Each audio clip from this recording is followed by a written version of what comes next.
प्यारे विद्यार्थियों, हमने हमारे पिछले वीडियो क्लास के अंदर बैंड थ्योरी के बारे में यानी बैंड सिद्धांत के बारे में पढ़ा और हमने ये देखा है कि ये बैंड सिद्धांत सुचालक कुचालक और अचालकों में किस प्रकार डिफ्रेंशिएट करता है, इनकी किस प्रकार व्याख्या करता है। इस बैंड सिद्धांत का जो बेस है, इसका जो आधार है, वो अपने पिछली कक्षा के अंदर यानी 11वीं कक्षा के अंदर हमने पढ़ी थी MOT यानी मॉलिक्यूलर ऑर्बिटल थ्योरी, आणविक कक्षक सिद्धांत। वो आणविक कक्षक सिद्धांत इस बैंड सिद्धांत का आधार बना और इस सिद्धांत के अनुसार ये सिद्धांत ये कहता है कि जब बड़े जो ठोस पदार्थ है, उन बड़े ठोस पदार्थों के अंदर जो कंपोनेंट पार्टिकल होते हैं वो अरबों खरबों की संख्या में होते हैं और जब अरबों खरबों की संख्या में एटॉमिक ऑर्बिटल मिलते हैं तो असंख्य संख्या में या बहुत अधिक संख्या में बॉन्डिंग मॉलिक्यूलर ऑर्बिटल और एंटी बॉन्डिंग मॉलिक्यूलर ऑर्बिटल बन जाते हैं। ये जो बॉन्डिंग मॉलिक्यूलर ऑर्बिटल है बहुत अधिक संख्या में बनने के कारण ये एक दूसरे के अति निकट पहुंच जाते हैं और निकट पहुंच करके एक कंटिन्यूअस पट्टी यानी कंटिन्यूअस स्ट्रिप का निर्माण कर देते हैं। इस बॉन्डिंग ऑर्बिटल के कारण नीचे बनने वाली जो कंटिन्यूअस स्ट्रिप है, इस स्ट्रिप को अपन, इस बैंड को अपन बोल रहे थे वैलेंस बैंड, वैलेंस बैंड।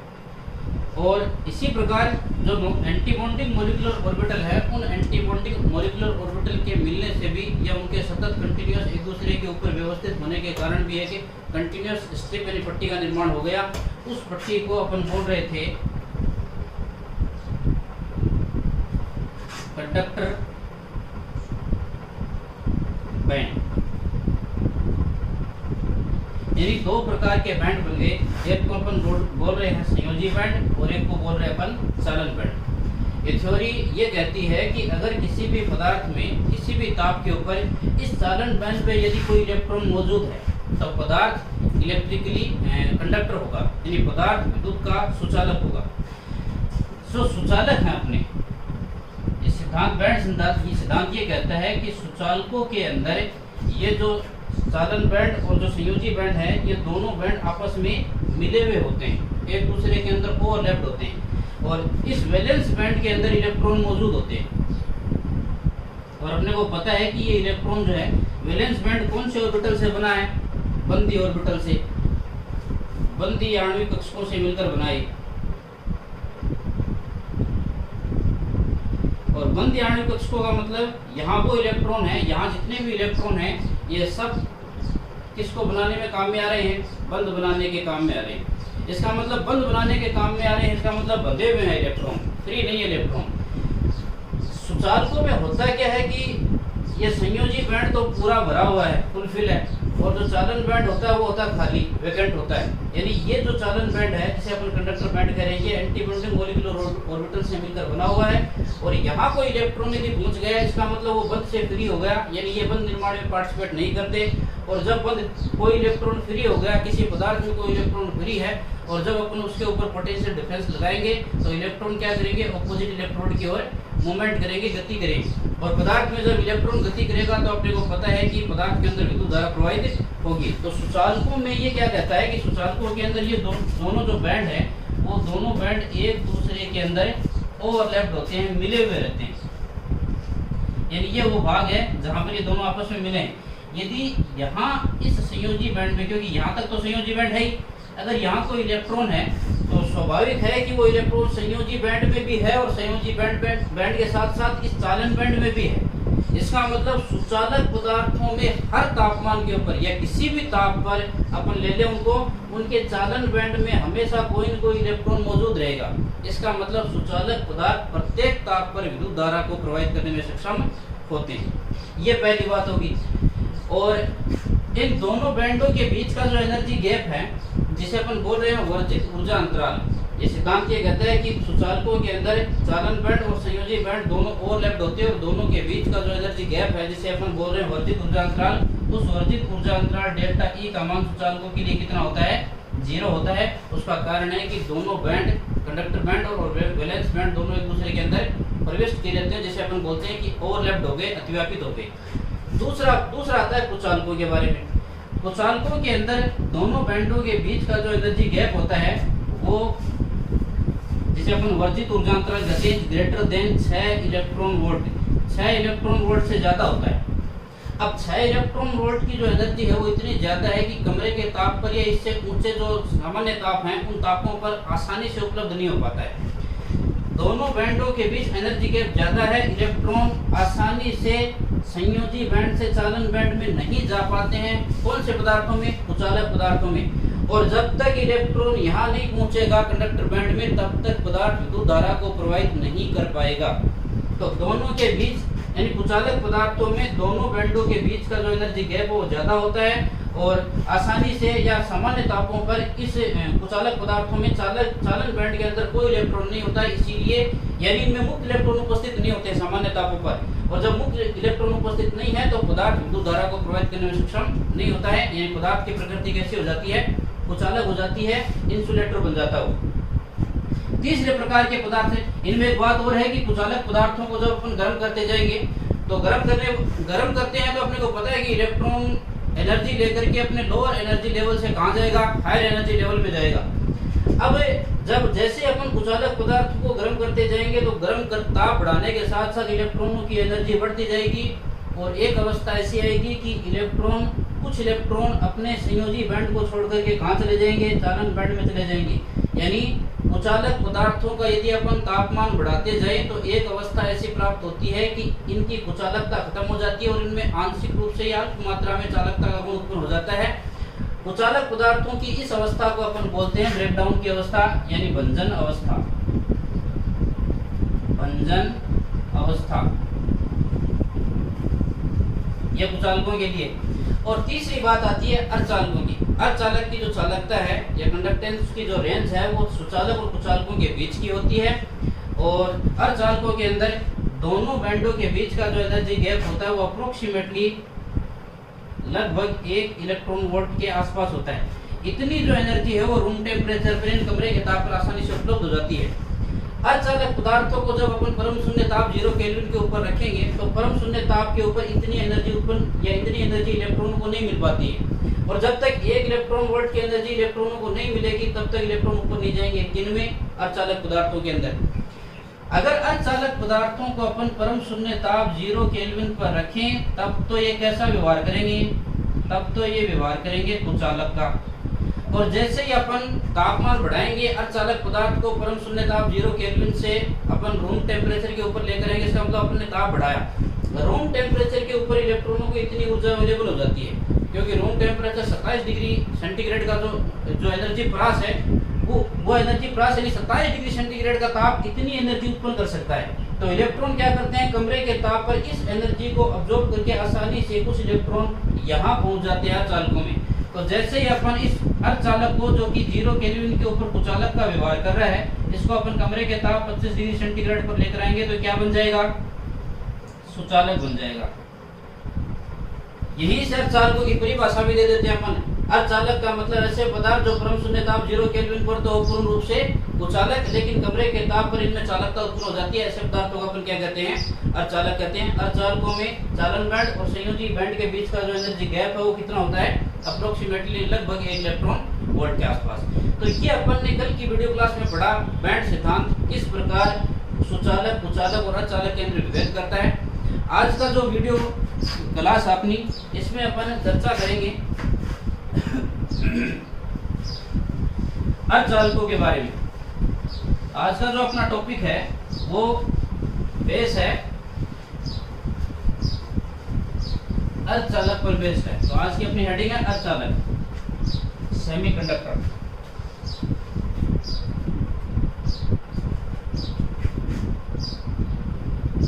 आज का अपना टॉपिक है अर्धचालक। अर्ध का मतलब समझ गए आप, यानी आधे चालक। Semi conductor. अर्धचालक मतलब ये दोनों व्यवहार करेंगे। कौन कौन सा? ये कुचालक भी है और सुचालक भी। तो ऐसे पदार्थ जिनमें कुचालकता का गुण भी है, कुचालकों के समान भी व्यवहार करते हैं और सुचालकों के समान भी व्यवहार करते हैं, ऐसे पदार्थों को अपन अर्धचालक कहते हैं। जैसे अपन ये नहीं पढ़ते ना उपधातु। उपधातु का मतलब है धातु भी है और अधातु भी है। इसी प्रकार अर्धचालक का मतलब चालक भी है और कुचालक भी है। अब अर्धचालकों को अपन डिफाइन कैसे करें? अर्धचालकों की डेफिनेशन वैसे तो सिंपल डेफिनेशन अपन यूं दे सकते हैं, ऐसे पदार्थ जिनमें कुचालकता का गुण भी पाया जाता है और सुचालकता का गुण भी पाया जाता है। एक निश्चित ताप पर ये कुचालक हो जाती है और दूसरे ताप पर इनमें चालकता का गुण आ जाता है। ऐसे पदार्थों को अपन बोलते हैं अर्धचालक। ये तो सामान्य सीधी सरल परिभाषा है। यदि अपन इसकी तकनीकी परिभाषा दें तो अपन कुछ आंकड़ों का डाटाओं का उपयोग कर सकते हैं। जैसे अपन ने थोड़ी देर पहले पढ़ा कि अर्धचालकों के बीच चालन बैंड और संयोजी बैंड के बीच का जो एनर्जी गैप है, जिसे अपन वर्जित ऊर्जा अंतराल कह रहे हैं, वो अप्रोक्सीमेटली कितना होता है? वो होता है लगभग 1 इलेक्ट्रॉन वोल्ट। और अर्धचालकों के लिए परम शून्य ताप 0 केल्विन पर कैसे होते हैं? कुचालक। और कमरे के ताप पर कैसे होते हैं? कमरे के ताप पर ये होते हैं सुचालक। अब इन तीनों बातों को अपन अपनी जो डेफिनेशन है उसमें मेंशन करके अर्धचालकों को डिफाइन करेंगे। परिभाषा क्या बन गई? ऐसे पदार्थ, ऐसे ठोस पदार्थ जो परम शून्य ताप 0 केल्विन पर तो पूर्ण रूप से कुचालक होते हैं, लेकिन कमरे के ताप पर इनमें चालकता उत्पन्न हो जाती है तथा इनमें वर्जित ऊर्जा अंतराल का मान या फिर चालन बैंड और संयोजी बैंड के बीच का जो एनर्जी गैप है, ऊर्जा अंतराल है, वो लगभग 1 इलेक्ट्रॉन वोल्ट होता है। ऐसे पदार्थों को अपन क्या बोलते हैं? अर्धचालक। तो अर्धचालकों की डेफिनेशन क्या हो गई? अपन इन तीन बातों को मेंशन करेंगे। ऐसे पदार्थ जो परम शून्य ताप 0 केल्विन पर तो हो पूर्ण रूप से कुचालक, कमरे के ताप पर कैसे बन जाए? सुचालक। और इन कमरे के ताप पर सुचालक हो तथा इनमें संयोजी बैंड और चालन बैंड के बीच का जो वर्जित ऊर्जा अंतराल है उसका मान लगभग 1 इलेक्ट्रॉन वोल्ट हो, ऐसे पदार्थों को अपन क्या कहेंगे? अर्धचालक कहेंगे। अब अर्धचालकों को दो भागों में डिवाइड किया गया है।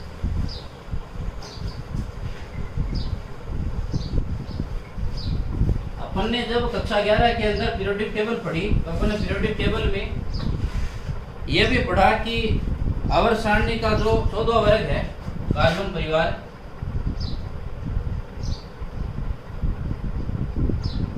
इसमें ये जो दो पदार्थ हैं सिलिकॉन और जर्मेनियम, ये अर्धचालक की भांति व्यवहार प्रदर्शित करते हैं। अर्धचालक का मतलब है कि ये ऐसे सहसंयोजक पदार्थ हैं जो परम शून्य ताप 0 केल्विन पर तो कंप्लीटली इंसुलेटर और तापमान बढ़ाएं यानी कमरे के ताप पर लेकर आए तो इनमें थोड़ी बहुत चालकता उत्पन्न हो जाती है। यानी ये कुचालक और सुचालक दोनों प्रकार का व्यवहार प्रदर्शित कर रहे हैं। इसीलिए मूल रूप से अपन अर्धचालकों में जब अपन स्टडी करेंगे तो अपन मूल रूप से स्टडी किसकी करेंगे? सिलिकॉन और जर्मेनियम क्रिस्टल की स्टडी करेंगे। अब अर्धचालकों को दो कैटेगरी बना दी गई है। ये जो कार्बन परिवार है इस वर्ग को अपन अर्धचालक वर्ग भी बोलते हैं, क्योंकि यहाँ मूल रूप से सिलिकॉन और जर्मेनियम पूरी आवर्त सारणी का सिलिकॉन और जर्मेनियम ऐसे पदार्थ हैं जो अर्धचालक की भांति व्यवहार कर रहे हैं, इसे अपन अर्धचालक वर्ग भी बोलते हैं। अब अर्धचालकों की दो कैटेगरी बना दी गई है। डेफिनेशन अपन ने कर दी इनकी, इनका क्लासिफिकेशन किया दो भागों में। अर्धचालक को डिवाइड कर दिया गया दो भागों में। एक भाग है, एक वर्ग बना दिया गया नेज अर्धचालक,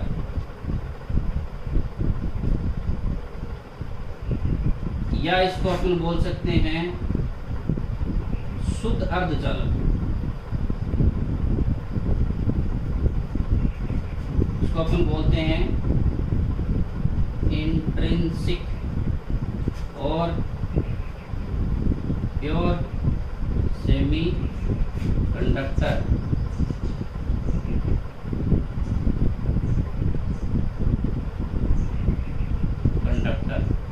और दूसरी जो कैटेगरी बनाई गई है उसे अपन बोलते हैं अपद्रवी या फिर डोपिंग अर्धचालक।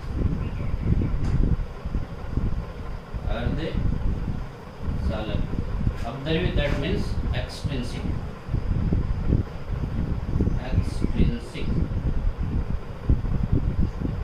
और डोपिंग सेमीकंडक्टर। ये दो वर्ग, दो क्लास बना दी गई। शुद्ध अर्धचालक या नेज अर्धचालक का मतलब है सिलिकॉन और जर्मेनियम से, शुद्ध सिलिकॉन और जर्मेनियम क्रिस्टलों से, यानी ये शुद्ध हैं। ये परम शून्य ताप 0 केल्विन पर तो होंगे पूर्ण रूप से कुचालक, और कमरे के ताप पर इनमें चालकता का गुण उत्पन्न हो जाएगा। एग्जाम्पल के लिए केवल शुद्ध सिलिकॉन व जर्मेनियम क्रिस्टल।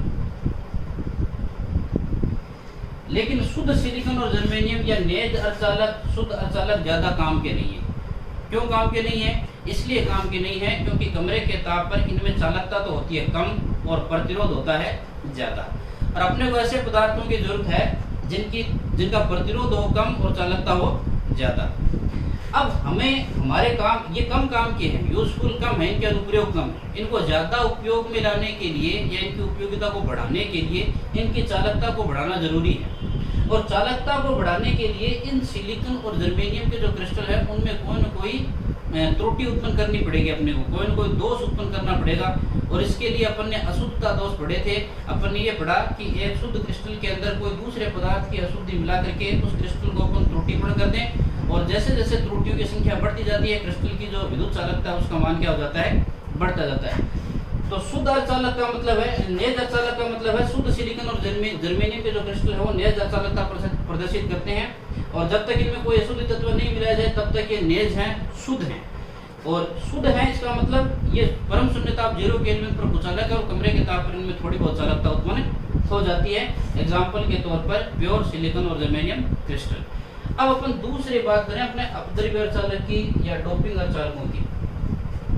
अपद्रव्य या डोपिंग अर्धचालक का मतलब ये है कि नेज अर्धचालक या शुद्ध अर्धचालकों की चालकता को बढ़ाने के लिए अशुद्ध तत्व मिलाकर के और दूसरे नए प्रकार का अर्धचालक पदार्थ प्राप्त करने की प्रक्रिया को तो अपन बोलते हैं डोपिंग। और इस प्रक्रिया से जो अर्धचालक पदार्थ अपने को मिलते हैं उन पदार्थों को अपन बोलते हैं अपद्रव्य अर्धचालक। अपद्रव्य अर्धचालक का मतलब ये हो गया कि किसी शुद्ध या नेज अर्धचालक पदार्थ में अशुद्ध तत्व मिलाकर प्राप्त किए गए अर्धचालक को अपन बोलते हैं अपद्रव्य अर्धचालक।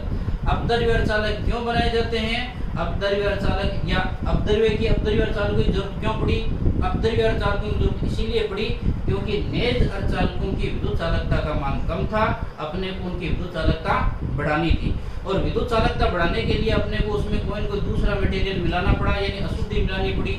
अशुद्धि मिलाने के बाद अपने को जो अर्धचालक मिला उस अर्धचालक का नाम रख दिया गया अपद्रव्य। अपद्रव्य का मतलब अशुद्धि होता है। इसका मतलब ये ऐसे अर्धचालक है जिनमें क्या मिलाई गई है? कोई न कोई अशुद्धि मिलाई गई, जिससे क्रिस्टल कैसा बन गया?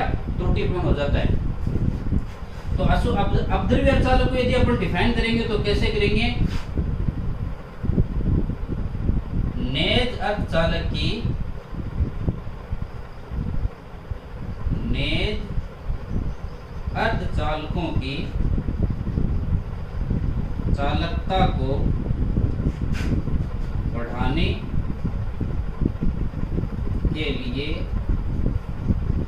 के लिए उनमें उचित अशुद्धि तत्व मिलाकर प्राप्त किए गए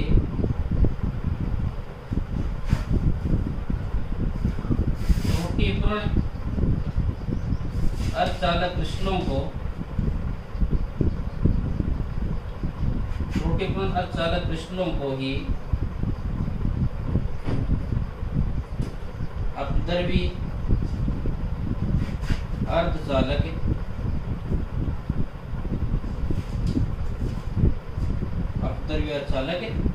कहते हैं या एक्सट्रिंसिक अर्धचालक कहते हैं। तो अपद्रव्य अर्धचालक का मतलब क्या हो गया? अपद्रव्य अर्धचालक का मतलब हो गया कि नेज अर्धचालकों की चालकता को बढ़ाने के लिए उनमें उचित या उपयुक्त अशुद्ध तत्व मिलाकर प्राप्त किए गए त्रुटिपूर्ण अर्धचालक क्रिस्टलों को अपन क्या कहते हैं? अपद्रव्य अर्धचालक कहते हैं। और अशुद्ध तत्व मिलाने की जो प्रोसेस है किसी नेज अर्धचालक के अंदर या शुद्ध अर्धचालक के अंदर, जब अपन कोई अशुद्ध तत्व मिला रहे हैं तो अशुद्ध तत्व मिलाने की जो प्रक्रिया है उस प्रक्रिया का नाम है डोपिंग। अशुद्ध तत्व नेज अर्धचालकों के अंदर अशुद्ध तत्व मिलाने की प्रक्रिया को अपन बोलते हैं डोपिंग। एग्जाम में कई बार एक नंबर का क्वेश्चन पूछ लिया जाता है कि व्हाट इज डोपिंग, डोपिंग किसे कहते हैं या डोपिंग क्या है। तो डोपिंग का मतलब है नेज अर्धचालक की चालकता को बढ़ाने के लिए उसमें अशुद्ध तत्व मिलाने की जो प्रक्रिया है, जो प्रोसेस है, उस प्रोसेस का नाम है डोपिंग। और डोपिंग को कई बार हिंदी में भी पूछ लिया जाता है। हिंदी में अपन इसे बोलते हैं अपमिश्रण। तो अपमिश्रण किसे कहते हैं या डोपिंग किसे कहते हैं? नेज या शुद्ध अर्धचालकों में अशुद्ध तत्व मिलाने की जो प्रक्रिया है, उस प्रक्रिया को अपन बोलते हैं डोपिंग। तो ये हो गया अपना नेज अर्धचालक और अपद्रव्य अर्धचालक या फिर डोपिंग अर्धचालक के बारे में। अब ये जो अपद्रव्य अर्धचालक हैं, अशुद्ध तत्व मिलाने की जो प्रक्रिया है या अशुद्ध तत्व का जो प्रकार है, उस अशुद्ध तत्व के आधार पर अशुद्ध तत्व किस प्रकार का मिला रहे हैं अपन, इस आधार पर अपद्रव्य अर्धचालकों को भी फर्दर दो भागों में डिवाइड कर दिया गया है। अशुद्ध तत्व जो है या अशुद्धि के आधार पर अपद्रव्य अर्धचालकों को दो भागों में डिवाइड किया गया है। एक पढ़ेंगे अपन N प्रकार के अर्धचालक और दूसरे पढ़ेंगे अपन P प्रकार के अर्धचालक। तो अब अपन बात कर रहे हैं अपद्रव्य अर्धचालकों की।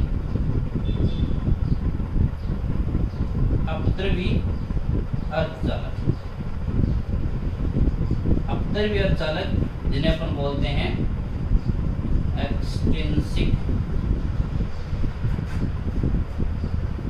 सेमीकंडक्टर। अब अशुद्धि के प्रकार के आधार पर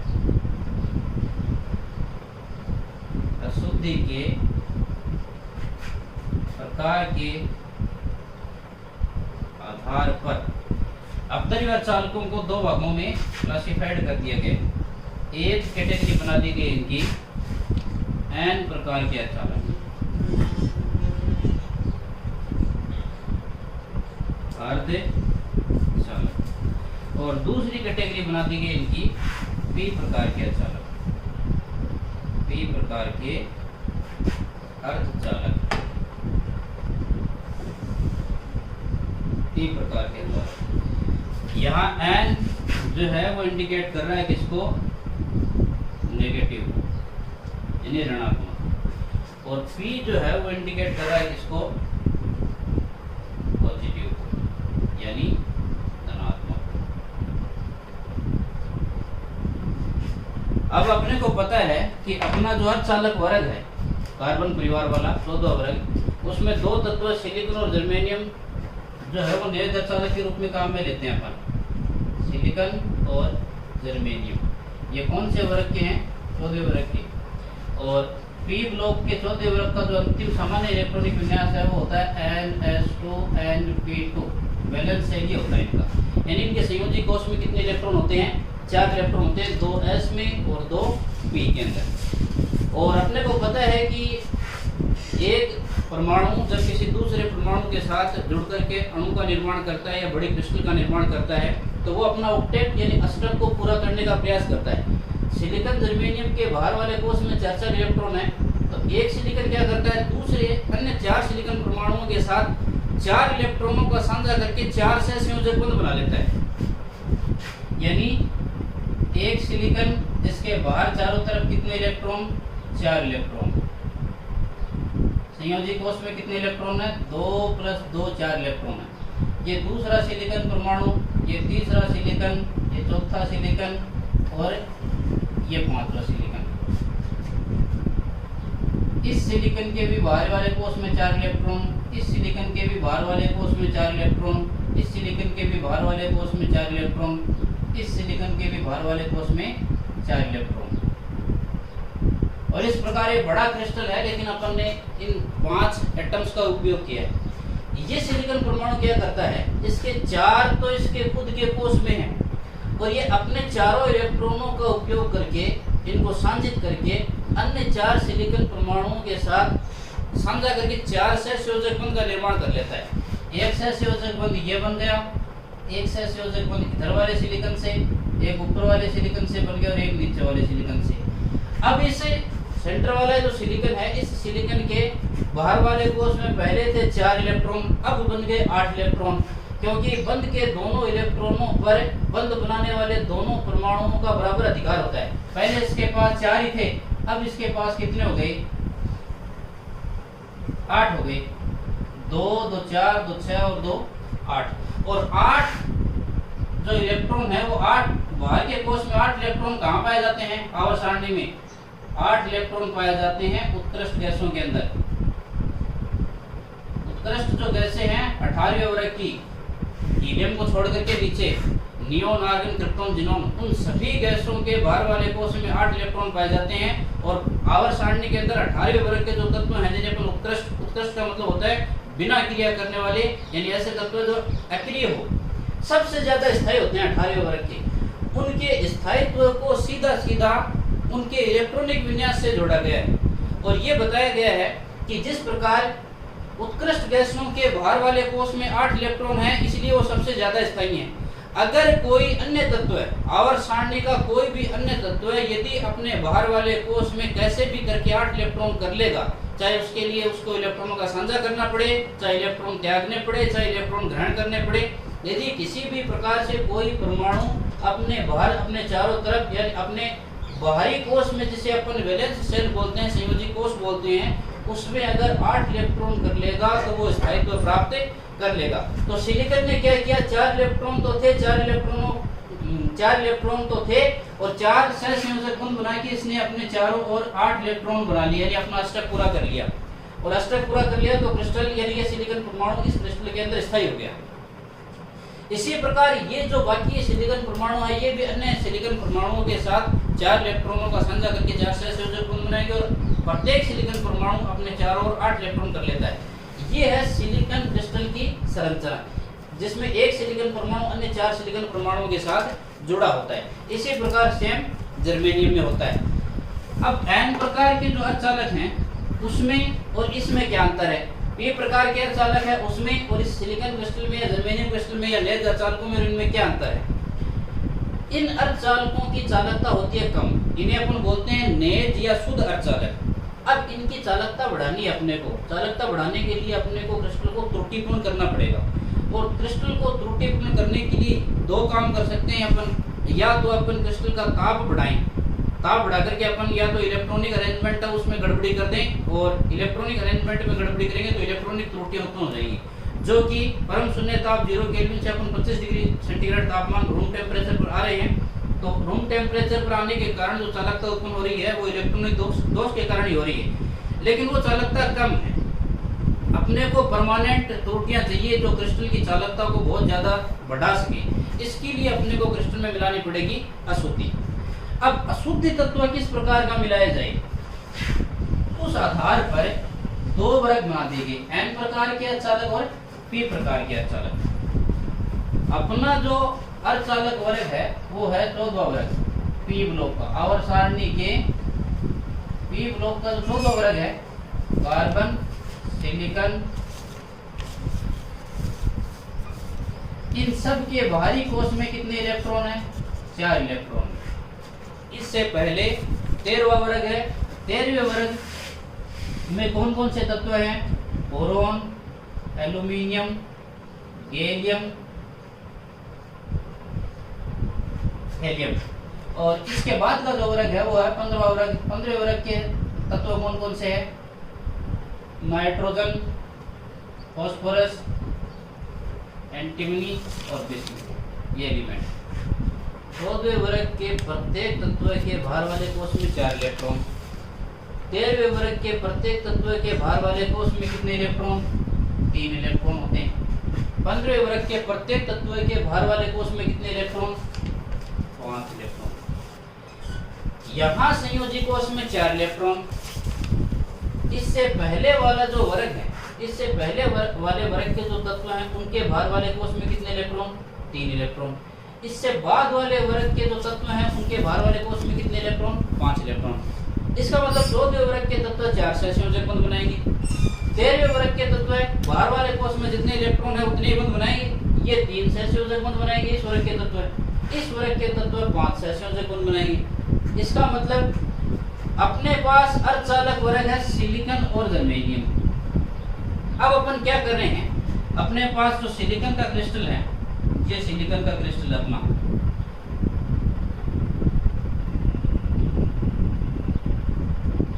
और इस सिलिकॉन के क्रिस्टल में प्रत्येक सिलिकॉन परमाणु के पास 4 इलेक्ट्रॉन है। 1 2 3 4, 1 2 3 4। प्रत्येक सिलिकॉन परमाणु के पास 4 इलेक्ट्रॉन है।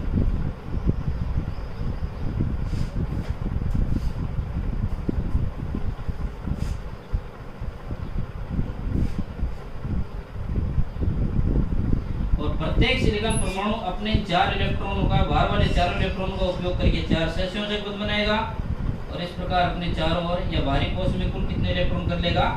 8 इलेक्ट्रॉन कर लेगा। अपना अष्टक पूरा करके क्रिस्टल को स्थायित्व प्रदान करेगा और खुद भी स्थायी हो जाएगा।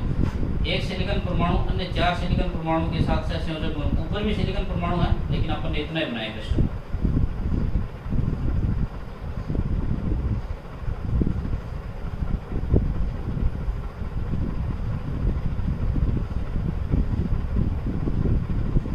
प्रत्येक सिलिकॉन परमाणु कितने बंध बना रहे हैं? 4 बंध बना रहे हैं। ये सिलिकॉन क्रिस्टल के छोटे से एक भाग की संरचना है। अब हमने क्या किया, हमें n प्रकार का अर्धचालक बनाना है। n का मतलब है यहाँ नेगेटिव से, यानी क्रिस्टल के अंदर कोई न कोई नेगेटिव पार्टिकल ऐसा है जो क्रिस्टल को विद्युत के रूप से विद्युत चालकता बढ़ाएगा क्रिस्टल की। अपन ने क्या किया, अपने जो 14वें वर्ग के अर्धचालक वर्ग के जो सिलिकॉन जर्मेनियम के जो क्रिस्टल है उनमें हमने अशुद्धि के रूप में 15वें वर्ग के किसी तत्व को मिलाया। 14वें वर्ग का जो अर्धचालक वर्ग है उस अर्धचालक वर्ग के अपने जो नेज अर्धचालक है सिलिकॉन और जर्मेनियम, इनकी चालकता बढ़ानी है अपने को। और अपन क्या करें, सर्वप्रथम n प्रकार के अर्धचालक बनाने हैं। n प्रकार के अर्धचालक बनाने के लिए अपन ने क्या किया, इस 14वें वर्ग के अर्धचालकों में या नेज अर्धचालक सिलिकॉन और जर्मेनियम में अशुद्धि के रूप में अपने 15वें वर्ग के किसी तत्व को मिलाया। अपन ने जैसे मान लो कि मैंने आर्सेनिक को मिला दिया अशुद्धि के रूप में। इस सिलिकॉन क्रिस्टल के अंदर मैंने आर्सेनिक को मिलाया, किसके रूप में? अशुद्धि के रूप में। आर्सेनिक को मिला दिया। मेरे को यह पता है कि आर्सेनिक के बाहर वाले कोश में 1 2 3 4 5 इलेक्ट्रॉन, लेकिन सिलिकॉन के बाहर वाले कोश में प्रत्येक सिलिकॉन के पास कितने इलेक्ट्रॉन हैं? 4 ही हैं। अपन ने किया क्या, सिलिकॉन क्रिस्टल को गर्म किया और गर्म करके इसको द्रवित फॉर्म में लेकर आ गए, इसको पिघला लिया अपन ने। फिर अपन ने इसके अंदर माइन्यूट यानी अल्प मात्रा के अंदर थोड़ा सा आर्सेनिक मिला दिया और आर्सेनिक मिला करके इसको पूर्ण रूप से क्रिस्टल के अंदर या सिलिकॉन का जो लिक्विड पार्ट है, लिक्विड सॉल्यूशन है, लिक्विड भाग है, उस लिक्विड में अपन ने आर्सेनिक को मिला दिया अच्छी तरह से। फिर अपन ने वापस इसको ठंडा किया। ठंडा करने का मतलब है अपन ने सिलिकॉन को वापस क्रिस्टलाइजेशन किया। जब अपन सिलिकॉन को क्रिस्टलाइजेशन करते हैं तो सिलिकॉन परमाणु वापस अपने जालक यानी क्रिस्टल में उपस्थित अपने जालक बिंदुओं पर जाने की कोशिश करते हैं। प्रत्येक सिलिकॉन परमाणु अपने निश्चित निर्धारित स्थान पर आएगा। अब सिलिकॉन और आर्सेनिक यानी इस वर्ग के आकार में और इस वर्ग के आकार में, इनके दोनों के रेडियस में ज्यादा अंतर नहीं है। इसका मतलब सिलिकॉन और आर्सेनिक के जो आकार है वो अप्रोक्सीमेटली बराबर है, ज्यादा अंतर नहीं है। अगर अंतर नहीं है तो आर्सेनिक परमाणु क्या करते हैं, इन सिलिकॉन परमाणु के साथ कंपटीशन करते हैं और गलती से किसी एक या एक से अधिक सिलिकॉन परमाणुओं के स्थान पर गलती से कौन सा परमाणु आ जाता है क्रिस्टल में? आर्सेनिक का परमाणु प्रवेश कर जाता है। यह आर्सेनिक आ गया। अब अगर आर्सेनिक आ जाता है तो अपने को यह पता है कि यहाँ अगर सिलिकॉन था तो सिलिकॉन के पास तो बाहरी वाले कोश में 4 इलेक्ट्रॉन थे, लेकिन आर्सेनिक आ गया गलती से और आर्सेनिक के पास 4 नहीं होते इलेक्ट्रॉन, आर्सेनिक के पास इलेक्ट्रॉन होते हैं 5। ये 5वां इलेक्ट्रॉन इस आर्सेनिक का। एक इलेक्ट्रॉन ऐसा था आर्सेनिक के बाहरी कोश में उपस्थित 5 इलेक्ट्रॉन में से एक इलेक्ट्रॉन ऐसा बच गया, यानी 5 में से 4 इलेक्ट्रॉन थे। उन 4 इलेक्ट्रॉन ने तो 4 अन्य सिलिकॉन परमाणु के साथ 4 सहसंयोजक बंध बना लिए, लेकिन 5वां इलेक्ट्रॉन बंध नहीं बना पाया। यानी ये जो आर्सेनिक का 5वां इलेक्ट्रॉन है ये यहाँ किस रूप में रहा? बंध नहीं बना पाया। तो किस रूप में रहा? मुक्त इलेक्ट्रॉन के रूप में रहा। और मुक्त का मतलब है कि अब ये पूरे क्रिस्टल में बंध नहीं बना रहा है, अब ये पूरे क्रिस्टल में क्या कर सकता है? भ्रमण कर सकता है। ये आर्सेनिक अपनी जगह को छोड़ करके यहाँ आ सकता है, अपनी जगह को छोड़ के यहाँ आ सकता है, अपनी जगह को छोड़ करके यहाँ आ सकता है, या क्रिस्टल में किसी और जगह पे जा सकता है। और आर्सेनिक जाएगा तो आर्सेनिक के साथ साथ उसका इलेक्ट्रॉन भी पूरे क्रिस्टल में क्या करेगा? भ्रमण करेगा।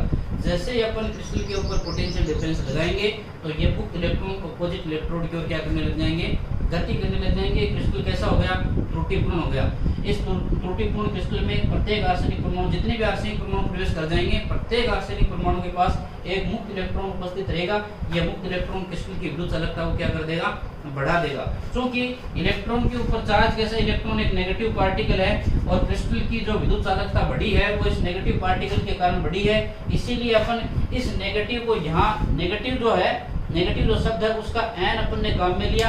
इसीलिए अपन इस प्रकार के अर्धचालकों को एन प्रकार के अर्धचालक बोल रहे हैं। यानी मतलब ये है कि जब अपन 14वें वर्ग के नेज अर्धचालकों के अंदर 15वें वर्ग के किसी तत्व को अशुद्धि के रूप में मिला देंगे तो 15वें वर्ग का जो तत्व है जो क्रिस्टल में प्रवेश करेगा नेज अर्धचालक में, उस 15वें वर्ग के अशुद्धि तत्व के पास प्रत्येक परमाणु के पास एक इलेक्ट्रॉन एक्स्ट्रा रहेगा, जिसे अपन मुक्त इलेक्ट्रॉन कह रहे हैं। और ये मुक्त इलेक्ट्रॉन क्रिस्टल की विद्युत चालकता को बढ़ा देगा। क्योंकि इलेक्ट्रॉन एक नेगेटिव पार्टिकल है, ऋणात्मक कण है, इसीलिए यहाँ नेगेटिव शब्द से एन उठा लिया गया और इस प्रकार के अर्धचालकों को बोल दिया गया एन प्रकार के अर्धचालक। तो एन प्रकार के जो अर्धचालक हैं उनमें आपको इतना ही याद रखना है, एन का मतलब नेगेटिव, और यहाँ ये याद रखना है अपना अर्धचालक वर्ग कौन सा है, 13वां, और उसमें अपने अशुद्धि के रूप में क्या मिला दिया, 15वें वर्ग के तत्व को।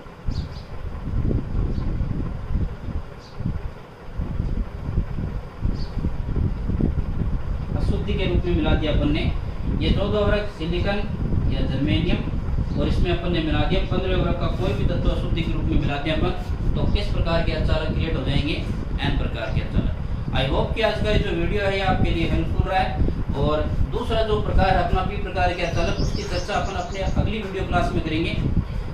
वीडियो के साथ साथ मैं उम्मीद करता हूँ कि आपने अपने नोट्स भी रफली जो नोट्स है वो प्रिपेयर किए हैं, क्योंकि वीडियो देखने के बाद अपने नोट्स हैं उनको पढ़िए, और नोट्स पढ़ने के बाद जो भी आपकी समस्याएं आ रही हैं उन समस्याओं को आप मुझे लिख कर भेजिए। मैं अपनी वीडियो क्लास में, अगली वीडियो क्लास में आपकी जो भी समस्याएं हैं उनका समाधान कर दूंगा। Thanks for watching.